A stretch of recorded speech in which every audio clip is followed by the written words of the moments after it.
Jinoyat qidiruv bo'linadi. Necha pul oldingiz? 200 so'm. Xatingiz turibdi. Mana cho'nchagimda.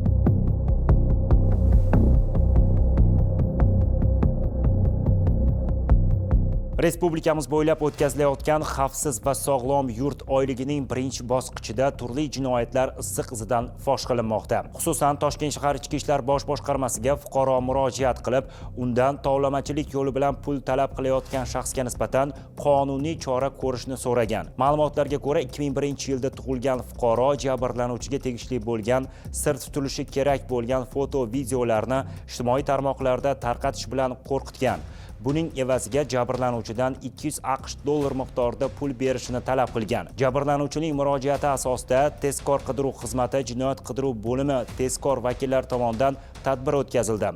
Unda Qobil ismli shaxs tovlamachilik yo'li bilan jabrlanuvchidan talab qilgan 200 AQSh dollar miqdoridagi pullarni olgan vaqtida daliliy ashyolar bilan ushlandi. Mazkur holat yuzasidan O'zbekiston Respublikasi Jinoyat kodeksining 165-moddasi bilan jinoyat ishi qo'zg'atilgan. Toshkent shahrida xavfsiz va sog'lom yurt oyligining birinchi bosqichidagi tezkor tadbirlar davom etmoqda.